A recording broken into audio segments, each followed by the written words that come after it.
In this video, I'd like to talk a little bit about sin and debt. And to illustrate what I'm going to discuss, I'd like to read a few verses from Colossians chapter 2, verses 13 and 14 in the New World Translation. It says, "Furthermore, though you were dead in your trespasses and in the uncircumcised state of your flesh, God made you alive together with him. He kindly forgave us all our trespasses and blotted out the handwritten document against us, which consisted of decrees and which was in opposition to us. And he has taken it out of the way by nailing it to the torture stake." And in these verses, it's clear in stating that we have a debt that we owe God because of our sins against him. And it's also clear that Christ has paid the debt for us by dying in our place. And I think we'd all agree with this. And next, I'd like to quote from a Watchtower article which talks specifically about our debt and how we as sinners are to pay for it. And this is from the 1985 Watchtower, December 1st.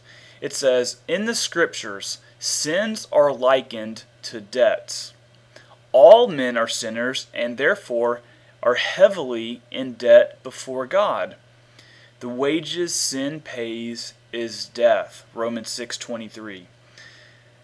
"Since they had been sold under sin by their forefather Adam, his descendants could do nothing to relieve themselves of this crushing debt.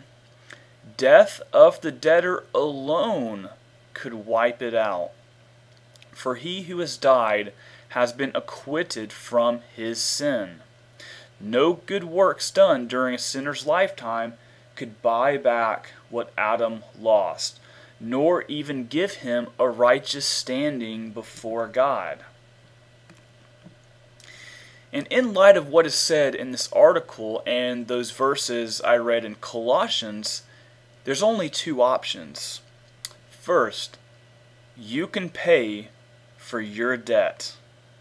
Or you can choose option 2, where Christ can pay for your debt.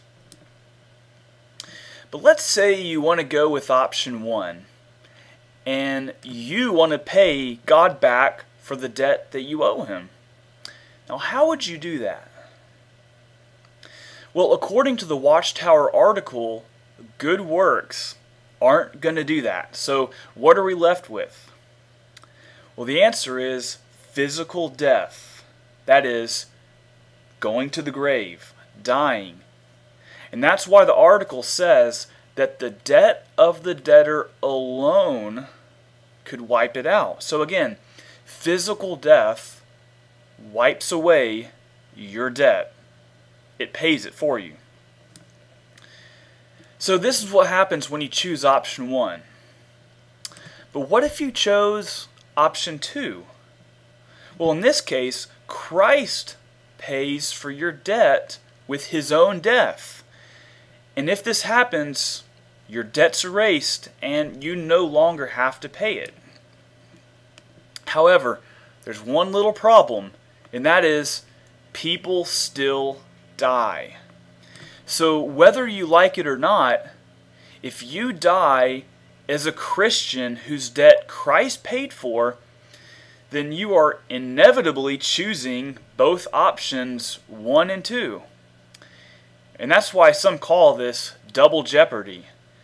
That is, Christ is canceling your debt, but you're also having to pay your debt with your own death. But how can this be?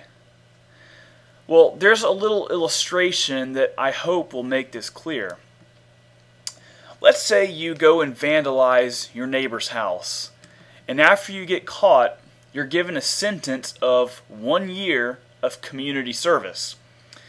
And that's the debt that you must pay for your crimes. But there's a catch. Your neighbor whose house you just vandalized has agreed to pay your debt for you, which inevitably wipes your slate clean. So you're a free man with no more debt. So you've got two options. One, you can pay your debt by doing the 1 year of community service. Or you have option number two.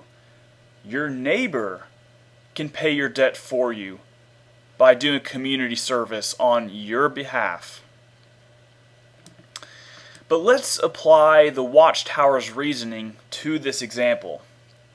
Let's say you choose option two, where your neighbor graciously agrees to pay your debt by doing the community service sentence for you.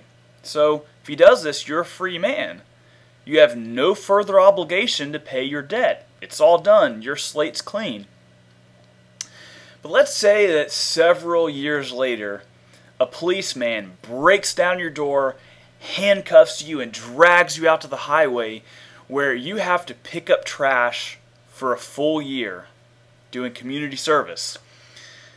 So how would you react if this happened to you? Would you not be a bit outraged?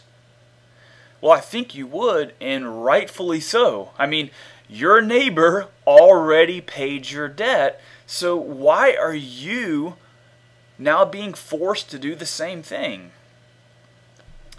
And similarly, if Christ paid your debt for you by dying on your behalf, then what happens with you when you die?